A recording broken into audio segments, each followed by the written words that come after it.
Welcome to Live Daf, your online Daf Yomi Shir. Shalom Aleichem, welcome back to today's Daf Yomi, which is Eruvin Daf Yud Ches. We're on Amud Aleph, right after the Mishnah, which is 7 lines from the top. Says the Gemara, Leima Masnisin Loike Chananya. Apparently, our Mishnah does not fit the sheet of Chananya. We learned in our Mishnah, Oisin Pasan le bira'os. One can erect these pasan, these posts, around the bira'os, these wells, which were used to feed the livestock, which the Eile Regalim, the people that came to Yerushalayim for the Yom Tov, they brought along with them. They need to feed their animals. Now, one has difficulty drawing water from the be'er to feed his animal because it's in Rosh Hashanah, and this pit has a din of Rosh Hashanah. So what would they do? Chacham provided a special allowance. Go ahead and erect these arba de yumdin, these twin posts. So these four corners, these L-shaped posts, which are heading in both directions. So you have these double corners on all four sides, which creates an enclosure. It's considered to be a Rosh Hashanah, and this allows drawing water from the be'er, from this well, to within the confines of these mechitzas, of these posts, which is also Rosh Hashanah. Now, generally speaking, we don't allow carrying within such partial mechitzas. The area is mostly exposed. Such impartial mechitzas are never used. But since Minat Torah, it's considered Rosh Hashanah, as Tosfos explained, because we have Shem Arba mechitzas. It appears like a full enclosure. It appears somewhat like 4 mechitzas because we have these posts all along the corners. So although midrabbanan, we don't rely on this generally, but since Minat Torah is considered Sayachid, the Chachamim provide an allowance to apply this type of mechitza in the case of feeding the animals on account of the need of the people that were Eile Regel. So this Mishnah tells us that one can apply pasan to bira'os appears to be inconsistent with Chananya, Leima Masnisin like a Chananya, who appears not to hold of this type of mechitza. The Sani, as we learned in the Brayso, Oisin pasan lebar. One can go ahead and set up these pasan around a bor. So a bor is a pit for water storage, a cistern. When it comes to shayara, which are these travelers, we learned earlier in Daf Zayin, one needs to surround them. In order to make a shayach, you need to encircle the area with ropes. As we learned, you place one on top of the other at a distance of less than 3 tefachim. So the concept of lavud, we consider that whole entire area to be fully enclosed. So only chavalim, which create a proper enclosure, can be employed for the shayar, but not pasan, which are merely partial mechitzas. That can only apply to a bor on account of a special allowance, a special need for the Eile Regel. So pasan are okay for bor, and chavalim are required for shayar. So this is a sheet of Tanakama. Chananya Omer, he disagrees. Chavalim lebar, even when it comes to a bor, you can't apply pasan, these partial mechitzas. You must make proper mechitzas. String some ropes around the bor, properly enclose it to allow drawing water out of the bor. Chavalim lebar v'lei pasan. So apparently, it's inconsistent with our Mishnah that allows pasan. Says the Gemara. Let's pay close attention to the wording here. What is Hanani speaking about? A bor. A bor is not a natural body of water. It's not a natural spring water, which is a source of water. It's a bor, it's a cistern, it's a storage area. Says the Gemara, there's a difference between a bor and the discussion in our Mishnah, which is speaking about bira'os with an aleph, which is a be'er, which is a body of natural water. It's a source of water. Even if you say our Mishnah does follow Chananya, there's no kasha. Bor l'chud, be'er l'chud. Bor has its own category, because a bor is not a natural body of water.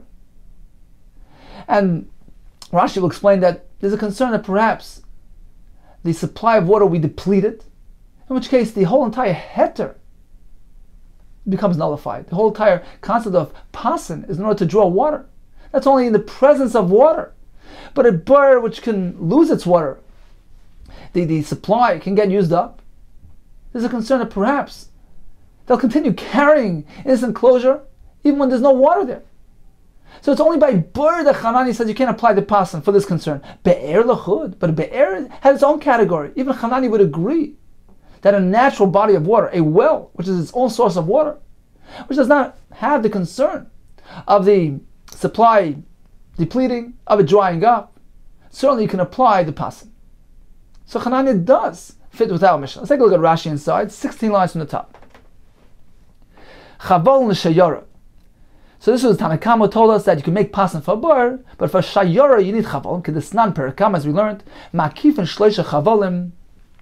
You encircle this caravan with 3 ropes. The kula oimadu is considered to be entirely built up. It's like a proper mechitza. Aval pasan l'shayara Allah, you can't apply pasan, these partial mechitzas, these posts to shayara, because it's an incomplete mechitzah. They have a paritz meruba. There's more exposure than built. This heter can only apply to a bur, because the farish come on. This is a special allowance for the oil regal. So Mar tells us there's a difference between a bur and a bear. Bur is my mechunasim. It's simply a storage area for water. It's slated to dry up, to be depleted. That's why Chananya said it's also.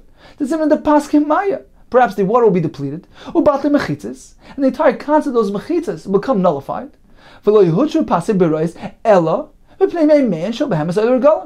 entire concept of pasib bira'os was only based on the need to feed the behemoths of the earlier golem. So this is strictly applied when there's water present. That's why Chanani differentiates between a bir, where there's a concern of depletion, and a be'er, where there's no such concern. So the Gemara initially figured that our Mishnah is not consistent with Chananya. It doesn't agree to the concept of pasan. The Gemara concludes he doesn't apply to a bur out of concern that the water may dry up. But certainly a be'er, which is a natural body of water, pasan can be applied to. Continues the Gemara, Ikad there was another version of this discussion.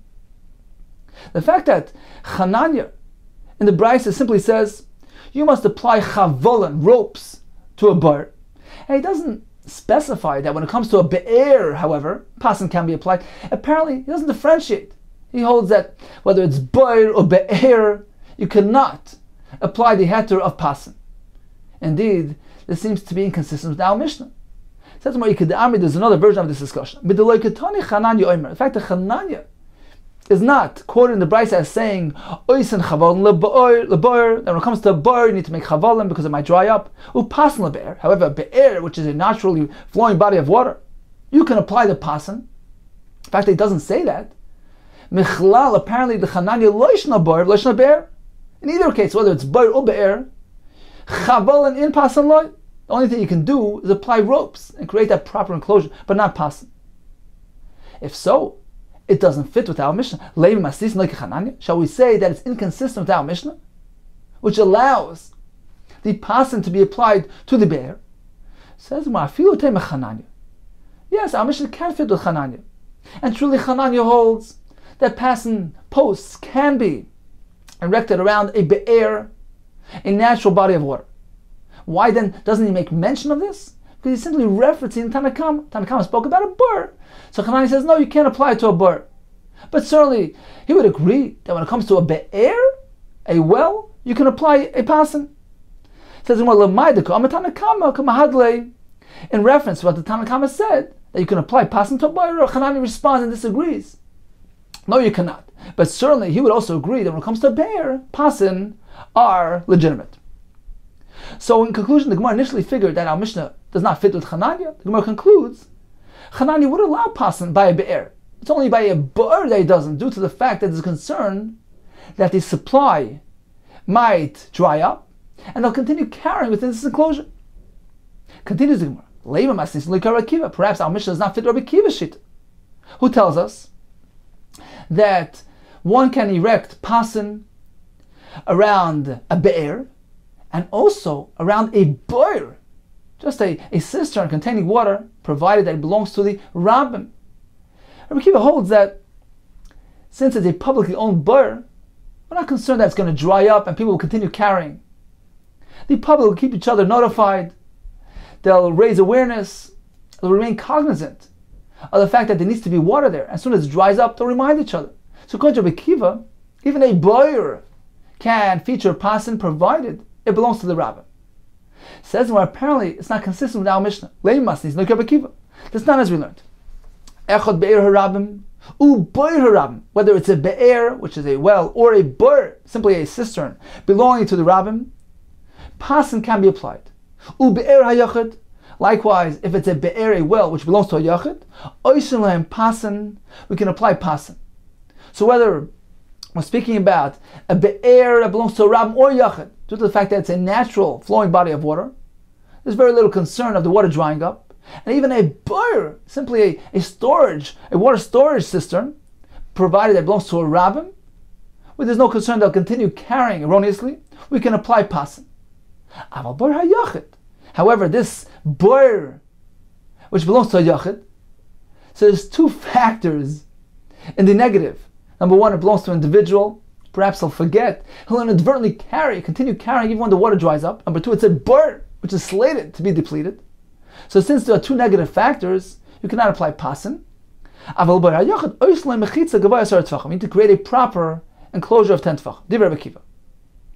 So Rabbi Akiva tells us that even a bir, provided it belongs to a rabbin, can feature pasan, does not seem consistent with our Mishnah. Why? In our Mishnah, Ketani, it says, bira'os. Bira'os, in only the bira'os, the natural wells, can have pasan, because there's no concern of drying up. But merely cisterns cannot feature pasan, even if it belongs to a rabbin. So this seems to be in dispute of Rabbi Akiva. So no, I feel the same Rabbi Akiva. Perhaps even our Mishnah can fit even like Rabbi Akiva. And our Mishnah will hold that when it belongs to a rabbin, you can build pasan even around a bir, because they'll keep each other cognizant and aware to only carry when there's water there. So why then does the Mishnah merely mention bira'os with an aleph, which appears to be speaking about wells and not bira'os? Simply due to clarity. That's why the Mishnah didn't want to get involved in intricacies and details. Therefore, it mentions something which is broad. Be'er mayim chayim de psikale, the be'er of mayim chayim, naturally flowing water, which is clear cut. Loishna de rabbim, loishna de yachid. It's irrelevant whether it's publicly owned or privately owned. You can apply the pasim. Katani, that's what the Mishnah mentions. It's a clear cut halacha. Bar mechanos, however, this bar which contains water within it, this cistern, like psikale, it's not a clear cut halacha. Because only if it belongs to a rabbin can it have the pasim, but not if it belongs to a yachid. Like Tani, the Mishnah avoided discussion. But certainly in principle, the Mishnah agrees that a bar, if it belongs to a rabbin, a pasim can be erected around it. So initially the Gemara figured that it seems that our Mishnah does not agree with Rabbi Akiva. The Gemara concluded, yes, perhaps our Mishnah would agree that even a bar de rabbim can have pasim. Continues the Gemara, perhaps our Mishnah is not consistent with Rabbi Yehuda ben Baba, who was very restrictive when it comes to pasan. It's not Rabbi Yehuda ben Baba Eimer. He requires two favorable factors. Number one, needs to be a be'er, a natural body of water, which has very little chance of depleting and diminishing and drying up. Number two, it needs to belong to a rabbin, in which case, even in the event that it does dry up, they'll remind each other. And this will prevent erroneous carrying. So he holds that only in this case can one apply pasan. Very restrictive. Vilu hacha katani. However, and our Mishnah says, le bira'os. One can apply these posts to bira'os. It's a plural term. Apparently, loishna de rab, loishna de yachid. Whether this be'er belongs to the public or privately owned, pasim are applicable. So it doesn't fit Rabbi Yehuda ben Bava, who tells us only a be'er de rabim can have pasim. Says no, I feel tema Rabbi Yehuda ben Bava. The Mishnah can fit even according to the sheet. My bira'os. What does it mean, bira'os? The Mishnah is strictly speaking about a be'er that belongs to the rabbin. Why the plural term bira'os? Bira'os the alma. The Mishnah is merely referencing all the many be'eros we have in the world which are publicly owned. It never meant to include the be'er of the yachid. So initially the Gemara figured that the Mishnah, which seems to allow the pasan even by a be'er of the yachid, is inconsistent with Rabbi Yehuda ben Bava. The Gemara concludes, perhaps it's not so. Our Mishnah would agree that this heter of pasan is a very narrow heter. It's only directed at a be'er of the rabbin. Bira'os is just a plural term referring to all the publicly owned wells. So in summary, regarding erecting pasim, we have three shittas. Rabbi Akiva tells us you can make pasim by any type of be'er, a natural body of water, whether it belongs to the rabbin or the yachid. When it comes to a boir, a cistern, only if it's a publicly owned cistern, well, we're not concerned that they'll continue carrying after the depletion of the supply. They'll remind each other, they'll keep each other aware. Therefore, pasin can be used. Hanani maintains it can only be applied to be'er, which is a natural body of water, where there's less concern of drying up. According to Vidu and Bava, we need two favorable factors. Number one, it needs to be a be'er. Number two, only if it's strictly publicly owned. Continues the Gemara. So the Mishnah told us one can make pasin arba diyumdin. Says the Gemara, my diyumdin. What is the root source of this? What is the shirish of this word? Omar v'yimer ben Elazar, du amudin. It's a double post. A Jew is two, in French Jew is two. So it's a double post. It's an L-shaped post. So it's one, but it's a twin post, facing in both directions. So carrying on with the concept of Jew, says the Gemara, Tanan Hasam, we have a Mishnah in Demai. So Demai is produce purchased from an unlearned fellow on Ma'aretz. There's concern that perhaps he didn't separate the Trumas and Maisers properly. Chacham required one to do some Trumas and Maisers for concern that it wasn't done by the Amaretz. So we learned in the Mishnah, Tan Hasan, Rabbi Doimer, Kol Hashisim Turim. All the different types of these low qualities, these inferior varieties of figs are pater from the Chiva Dmai. Why? Rashi explains, we assume that the Amaretz didn't neglect to separate Trumas and Maisers due to its low quality and low value. So no need for the purchaser to do an additional Trumas and Maisers. So all these Shisan are pater, chutz min ha-dufra, except for this fig variety called Jufra, which is chashav, which is higher in quality, higher in value, where there's a real concern that perhaps the Ma'aretz did not fulfill his obligations. What exactly is Jufra? My Jufra? Ama'ula ilana oisa Jew peres b'shana. So again, we have the word Jew, meaning it produces fruit twice a year.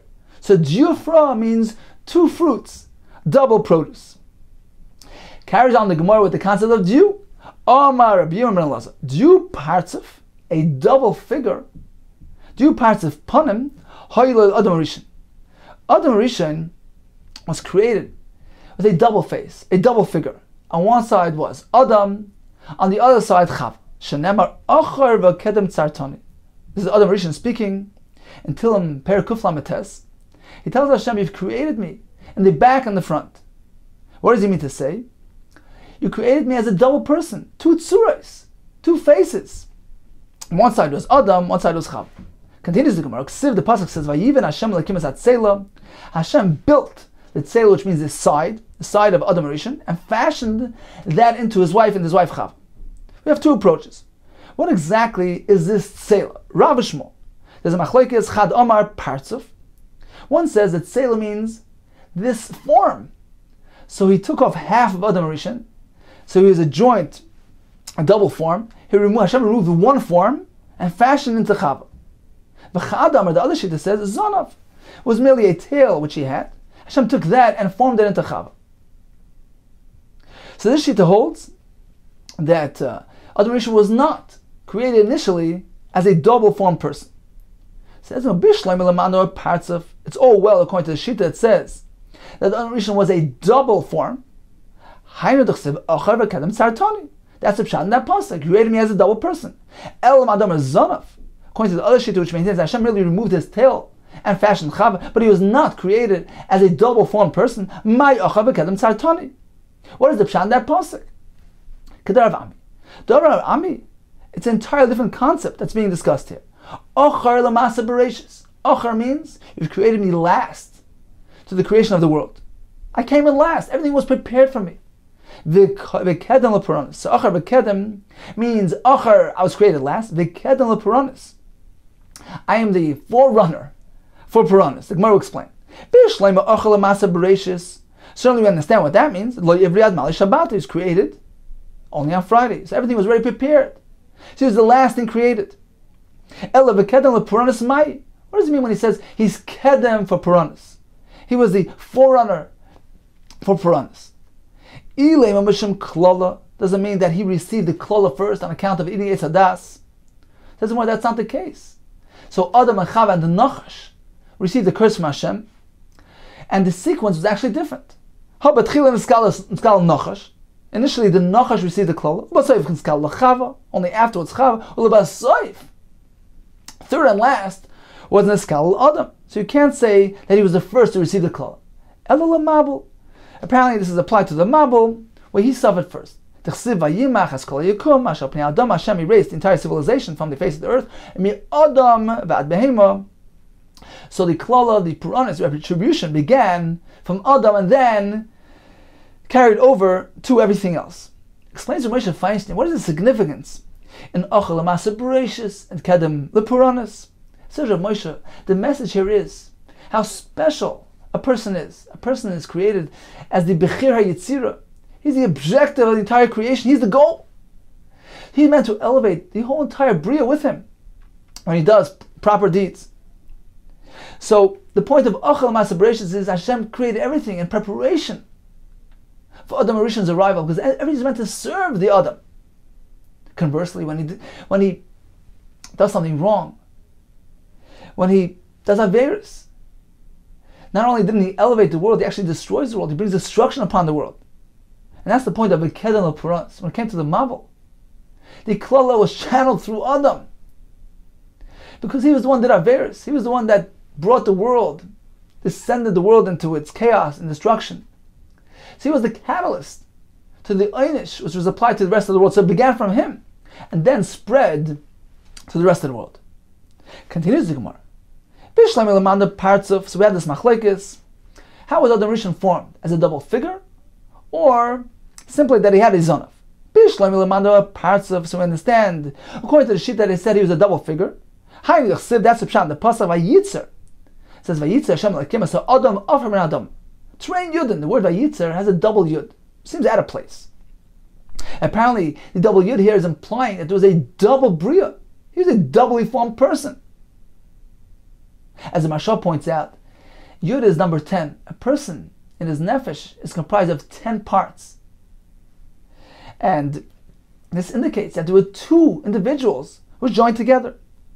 Elul the Amar Zanav, but according to the other Shita, that he wasn't a doubly formed person. My Vayitzer. What is the Pshat Vayitzer? A double form, a double creation? So the Gemara Shimon Pazi. The Amar Shimon Pazi, Oili mi Yitzri, Oili mi Yitzri.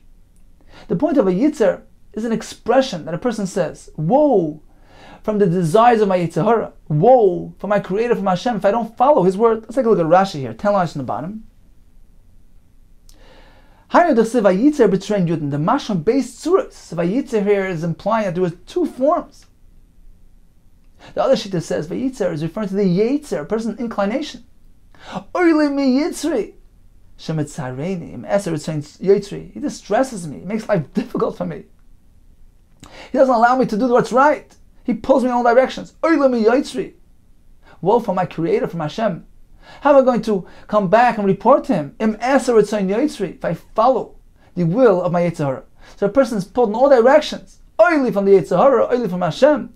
That's a pshat and vayitzer. A person is hanging in balance and constantly needs to deal with all these forces that are pulling him in all directions. Continues the Gemara. We understand, according to the sheet that says he was a double form, that Hashem created Adam Arishan, Zachar Nekeva, Baram, which implies that indeed he was a double figure.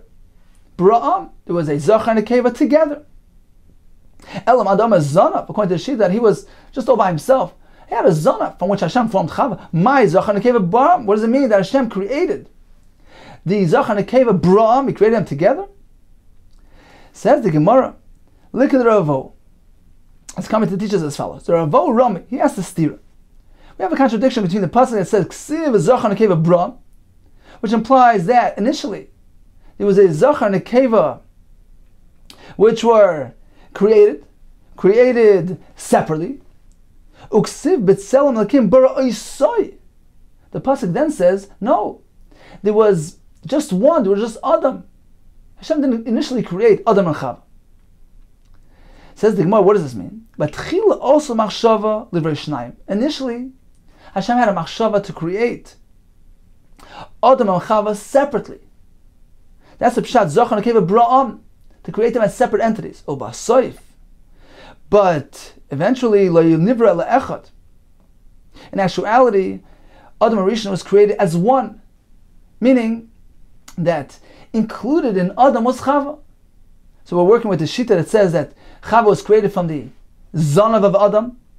So Hashem initially combined Adam and Chava together. As the Ramban points out, the point here is that Hashem wanted, unlike animals that just made out of, it's just a natural function of convenience, etc., by a person. The Ish and the Isha, the husband and wife, are meant to bond together as one. A person is meant to feel that his spouse is part of him, to relate to him or her like part of their guf. That's why Hashem created them together, echad. So that even eventually when Hashem formed the Zanav into a separate entity called Chava, he's meant to relate to her like part of his guf. That's the point of echad. It says more Bishlam el parts of. It's understood according to that shita. Hashem needed to make up for the lost basar.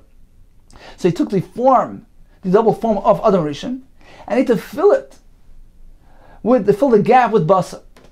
Elam Adam Zonav. However, according to the other shita, there was merely a tail which was taken off. What was the point of filling it with the basar? There was nothing missing.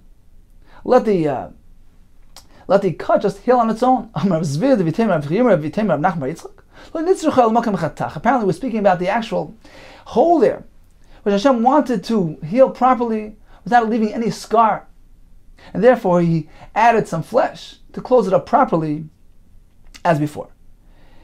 Now, the Ben Yayad explains what is the depth behind this point of closing it up properly. He says that Hashem didn't want Adam Rishon to feel like he was missing anything, like something was taken away from him. So he closed it up properly, it should look natural. And the lesson here is that when a person provides for his wife, a person never should look at it like he's giving, like he's sacrificing. When a person is giving to his wife, he's giving to himself. He's extending himself. He's actually growing, becoming larger than life, greater than before. So that's the point. That Adam Rishon should never feel like he sacrificed something. Says we understand according to the sheet that says that it was merely a zonav, which was removed and formed into Chava. That's the pshat. In Vayiven, Hashem had to design and build it into Chava. According to the sheet that Hashem merely removed the second form. My Vayiven. Why did he need to form to create it into Chava? He simply removed it, and there Chava was. Look at Rav Shimon ben Manasseh. The Darish of Shimon ben Manasseh. He explained as follows. Vayiven Hashem Elokim es Atzela. Melamed, this teaches us. Shekila Kadosh Baruch Hu l'Chava. Hashem braided Chava's hair, ve'avil Adam Rishon, and presented her in this manner, this pleasant manner to Adam Rishon. Shekein b'kar chayam, because by the cities by the sea, Keren lekal yasa, ban yasa. One who braids hair is called a ban yasa. So Vayiven means Hashem braided her hair. Another pshat. Vayiven Hashem Lakim Amram Chizdav Amilo Masnis Atana. Some say it was in the Brisa we learned. Melamed Shebona Kadosh Baruch Hu l'Chava Kebinyan Oitzer. This teaches Hashem designed Chava's structure like the design of a storage house, a storeroom that contains grains or produce. Ma Oitzer Zeh Rachav L'Lamata V'Kotzim L'Lamala. Just as this storeroom is configured in a manner where it's wide on bottom and narrow on top. Why? Because the kabbalas appears to sustain the weight of the produce. Afa Isha, likewise, the woman was formed in a manner where she's wide on bottom in the womb area, and narrows as it goes up to sustain the child. Continues the Gemara. Hashem presented Chava to Adam Rishon. Melamed, this teaches us She'asa Kadosh Baruch Hu Sheshvinus l'Adam Rishon. Shvinus is this fellow that comes to help out. He's a friend of the chassan, and it assists in the wedding arrangements. So Hashem likewise conducted himself like a shushvin. He did sheshvinus, arrangements for Adam Rishon's wedding. Mikah, this teaches us legodel, a person who's great and distinguished. Sheyasu sheshvinus lekotan. He should go ahead and invest effort in arrangements for the Katan's wedding, even though a person is less great than him. He shouldn't find it difficult and distressing. If Hashem did it for Adam, certainly you can do it for your friend. Getting back to the discussion that Adam Rishon was a double form, according to that view, which one walked first? So was it Adam who walked ahead and behind was Chava, or the reverse? It is logical to say the Zachar Sagi Beresha, that actually Adam was the one who led the way. The Sani is learned in the price. A person should never walk behind a woman on the road, even if it's his own wife. It's inappropriate. A man is meant to lead the way. He's meant to be the provider. It's inappropriate to walk behind the wife. So if you're walking on a bridge and you encounter this woman, a strange woman, go ahead and maneuver yourself so that she should be on your side. One who is accustomed to walking behind a woman through the nar, through the water, where she lifts her clothing, this can lead to Avera. This can lead him to do Avera and lose his portion of Haba. If one hands coins to a woman, from his hand to hers, so he's counting the coins, or receiving the coins from her hand to his hand, he's doing it intentionally, to gaze at her. Even if he's so great, he's compared to Moshe Rabbeinu, Shekibu Torah Sinai. He will not be spared for the consequence of Gehenna. On him, the pasuk says, Yad liyad lo yenake. Lo yenake ra. So Yad liyad means a person who is handing these coins or receiving the coins from the woman. Rashi says it's also referring to Moshe Rabbeinu, just like Moshe Rabbeinu, who was makabel the Torah in his hand from the hand of Hakadosh Baruch Hu. Even if it's so great, like Daima to Moshe, lo yenake ra, he will not be spared from ra, which is Gehenna. Lo yenake medina shel Gehenna. Amar Nachman, Manoyach, who was the father of Shimshon, apparently he was an unlearned fellow and unaware of that price that we mentioned earlier, that one is not meant to walk behind a woman. How do we know that? Shenamar, vayakam vayelech Manoyach achar ishtay. He went behind his wife. Maskal of Nachman Yitzchak. So he asked the kasha, Elamiyata, if achari means literally behind, if so, Gabi Elkanah, who was a great man, he walked behind his wife. Hachinami, are you also going to say that he was an Amaris? Certainly that can't be so.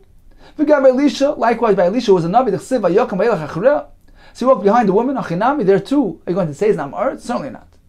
Ella, when it says achari, it doesn't mean literally behind her. It means that he followed her words and advice. Likewise, by Manoyach, doesn't mean literally he walked behind his wife. He followed her good words and advice. Amar Ravashi, Amar Rav Nachman, Manoyach Amar Eretz. According to the initial approach of Rav Nachman, that Manoyach was an Amaretz because he walked behind his wife, and he wasn't aware of that brisa, that one is meant to avoid such a situation. If that would be the case, that he literally walked behind her, apparently he wasn't even versed with the words, with the psukim that the children learn in the yeshiva. Which pasuk? The chsiv. V'atakim Rivka v'naraseh, v'terkavna ala gemalim. So Rivka and her maidservants got up and they rode on the camels, v'tilach nacharei ish, and they rode behind the man. Now the pasuk adds achrei ish, which seems to be self-evident. Of course, he was leading the way. So why is it necessary to state that they went behind the man, behind Eliezer? We learn from here, achrei ish is very specific. V'lo lifnei ish, meant to walk behind. The woman is not meant to precede the man, rather go behind him.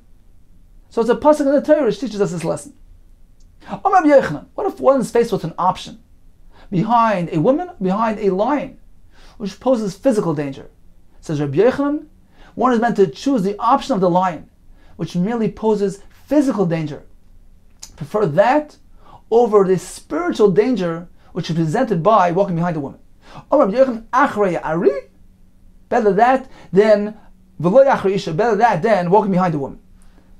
What about a choice between achrei isha and behind avodas kechavim? Achrei isha, v'lo achrei avodas kechavim. Prefer walking behind an isha, despite its spiritual hazard, rather than behind avodah zarah, which seems to be a more dangerous, severe hazard. It's a more intellectual pitfall. Avodah zarah is an intellectual aver. So apparently it's more hazardous and dangerous, and therefore prefer the isha than avodah zarah. What if we have a choice of avodah zarah or walking behind a shul when they're davening? Achori avodas kechavim. Prefer that than walking behind the shul. Because when you walk behind the shul and you don't enter, it appears like you're negating the tefillah. So that's a negation. It's a negative act. So prefer walking behind the Zara, which is not actually an actual act of negation to something good. There's a concern that a person might be drawn to it, but it's not an actual act, as opposed to walking behind the shul and actively ignoring what they're doing. Now, the Gemara Brachos actually tells us that this won't always apply. For instance, if it's not obvious that he's negating the davening, for instance, there's another shul in the area, or he's wearing his tefillin. The Gemara brings various situations where this concern will not apply. Continues the Gemara. V'amar Rav Yirmiyah ben Elazar, Kol oisan hashanim shehaya adam rishon benida. So after the eating of the Eitz Hadas, Hashem scolded him, gave him a klala, and Adam Rishon was benida. He was in a state of excommunication. So all those years, which was a total of 130 years, hoylid ruchim v'sheidim v'lilim. So Adam Rishon bore all these evil spirits, these demons. Shenemar vayichi Adam shloishim as shana. So he was 130 years old, and then it says vayoyled b'dvusei b'tzalma. He gave birth to an offspring which resembled him in form, meaning it was a human being, his son. Mechlal dad hashta. Apparently, up until now, he bore offspring, but it wasn't in his formation. It didn't resemble him. It wasn't a person. Up until now, lav ketzalmei oilid. He bore, but it wasn't ketzalmei. Rather, it was these ruchen, etc. Meisvei says, well, we have a kasha. He was a very pious man. Once he saw that death descended on mankind due to his avera, he realized the seriousness of what he did, how grave avera was. Look at the consequences. Yoshev b'tanis me'er shleishim shana. So he sat and fasted for 130 years. Upirish min isha, he separated from his wife. Me'er shleishim shana. Vehela zar ziteinu absari. And he wore these belts of the fig tree. Me'er shleishim shana. So apparently he separated from his wife. So how can you say he had offspring during those years? Says the Gemara, you're right. He separated from the Isha. Kikar Minan. When we said that he bore these shade and beruchen,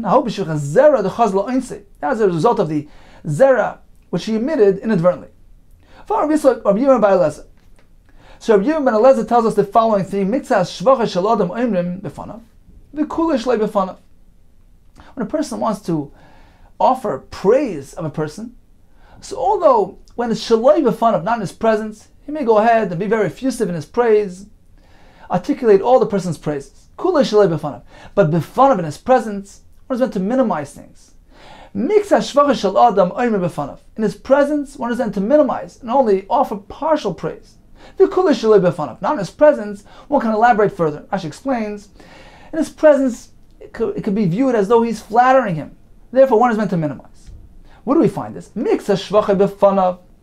What do we find that in front of the person one is meant to minimize? The Chsiv, as the pasuk says, Hashem is speaking to Noach. I saw that you're a tzaddik lefana b'dor hazeh. So he merely referred to him as tzaddik.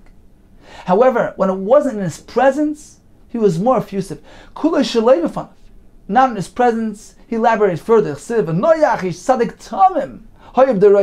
see that he added the word tamim because of shalei b'fanav. V'amar Yirmiyah ben Elazar. My dechsiv, what is the pshat in the pasuk?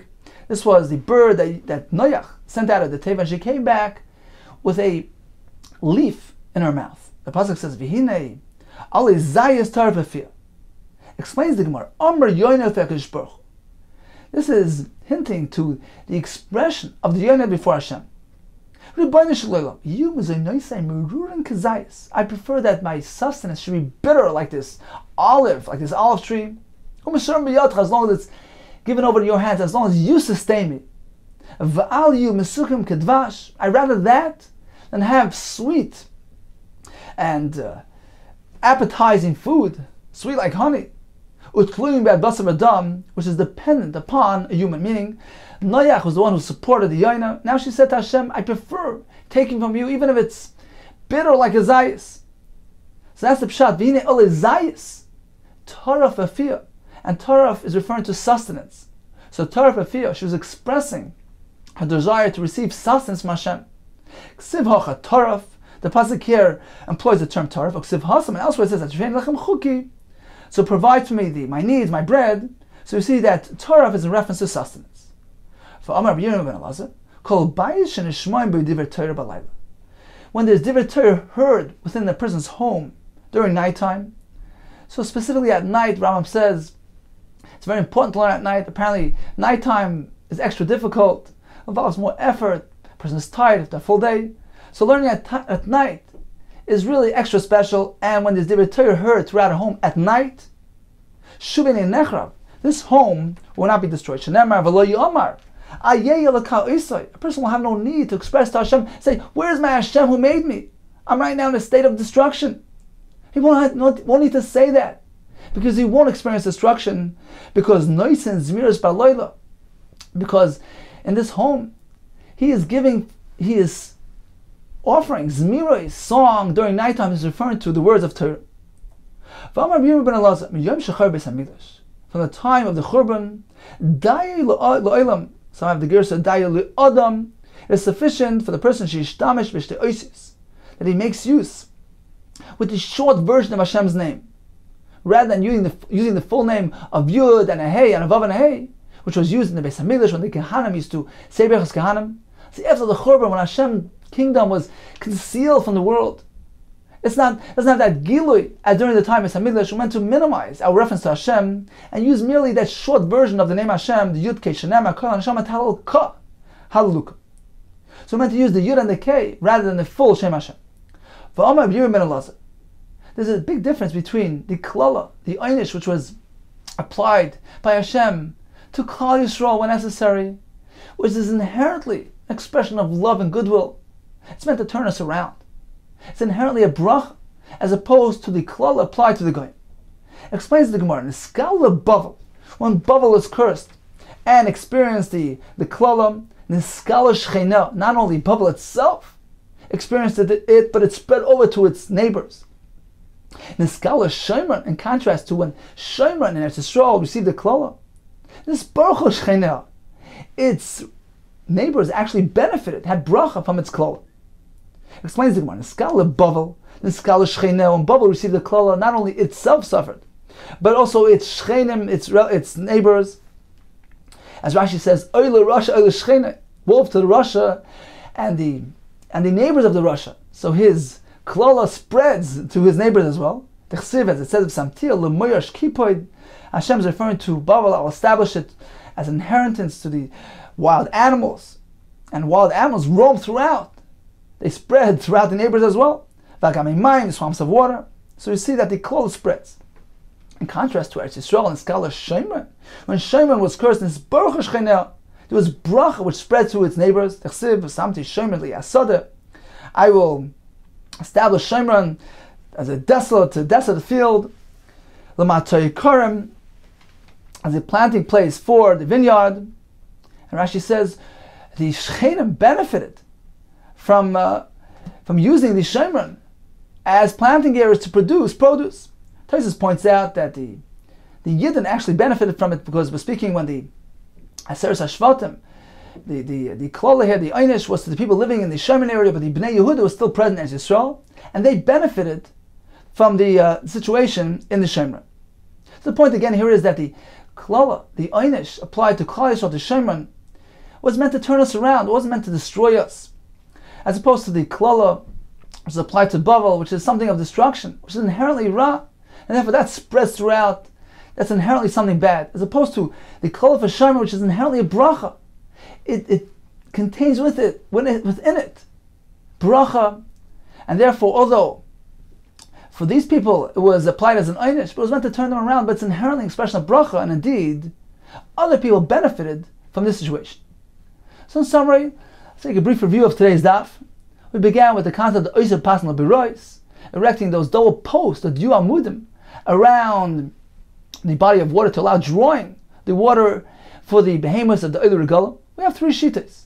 Rakiva says one can erect these posts around a be'er, a natural body of water, spring water, whether it belongs to Rabbim or Yachid, and even to a bird, which is merely a cistern of water, provided it belongs to the Rabbim, in which case they'll keep each other aware and cognizant of whether or not one may carry there, because as we said, the carrying is only allowed on account of the water which needs to be drawn. And the mechitza is only effective as long as there's water present. We have Chananya Shita, which says one can surround the be'er with pasan, regardless of whether it's publicly owned or privately owned. The be'er carries very little concern of depleting and drying up, and therefore pasan can be applied. The Riddim and Baba is very restrictive. He says only if both factors are favorable. Number one, it's a natural body of water, it's a be'er, and also belongs to the rabbim, who will keep each other cognizant and aware regarding the status of the be'er. We continue discussing the source root of the word diumdin, which is a combined word of diuamudim. The Gemara proceeded with the diufra. There was figs which are produced twice a year. We have diupartzufin, the double form of Adam Rishon. One side was Adam, one side of Chava. We discussed various topics. The Gemara told us Hashem took part in the arrangements of the marriage between Adam and Chava. It's come to teach us that one should invest effort in helping them get married, even if a person is a katan and he's a great man. The Gemara tells us the person is not meant to walk behind a woman. The Gemara says when we're speaking about the shvach of a person offers, he prays. If it's in his presence, you're meant to minimize things. The Gemara tells us that a home which experiences divrei Torah heard within the home at night, that home will be spared from destruction. And finally, the Gemara makes that distinction between the klala to Bavel and the klala to Shaiman, which was inherently a bracha.